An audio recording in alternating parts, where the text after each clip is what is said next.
Betting apps Satyanarayana గారు వీళ్ళంతా చర్య తీసుకోవడం వల్ల ఎలా బెట్టింగ్ యాప్లు ప్రమోట్ చేయడం న్యాయమైనదే అని అందరు అంటున్నారు. ఎట్లా న్యాయమైనది రా భయ్? అసలు మంది పానాలు తీయడం న్యాయమైనదా?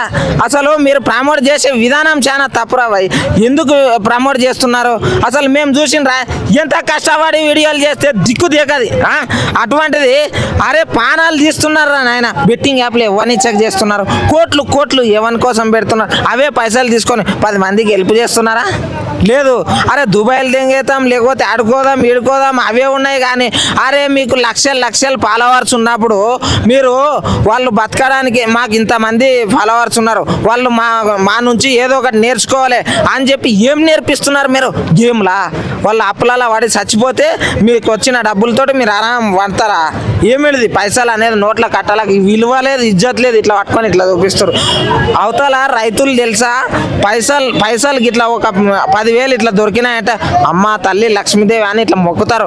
అటువంటిది రోడ్ల మీద వాడేస్తుండ్రు, అరే గటర్లలో వాడేస్తుండ్రు, ఏడ పడితే ఆడ వాడేసి అసలు పైసాకు విలువ అనేది లేదు. లక్ష్మీదేవి అరే మొక్కుతారు. ఒక బిజినెస్ బజ్జీల బండి మీద పైసలు 20 రూపాయలు వచ్చినాయంటే అమ్మ తల్లి అని ఇట్లా మొక్కి మరి అరే గల్లాలా చేస్తారు.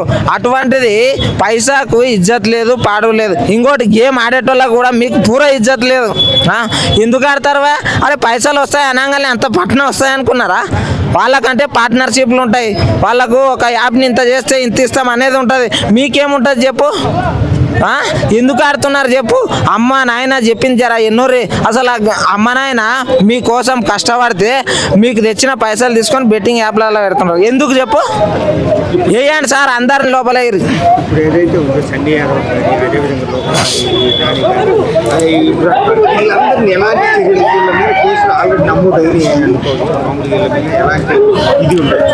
ప్రూఫ్ లేనిది వాళ్ళు ఎవరిని అరెస్ట్ చేయరు. న్యాయస్థానం అనేది పోలీస్ వ్యవస్థ అనేది తప్పు ఉంటేనే జైల్లో పెడుతుంది. తప్పు లేకపోతే ఎవరిని ఇట్లా కాలర్ కూడా పట్టుకోదు, ఎవరిని జోలికి కూడా రారు వాళ్ళు. అర్థమైందా? ఇప్పుడు వాళ్ళని అరెస్ట్ చేసినా కూడా సార్ దయచేసి ఒకసారి కోటింగ్ అంటే మాటలతో చెప్పండి, వినలేదంటే దానికి శిక్ష అర్హులే అంతే. న్యాయస్థానం డిసైడ్ చేస్తుంది, దాన్ని మీరు ఫాలో అవ్వండి సార్.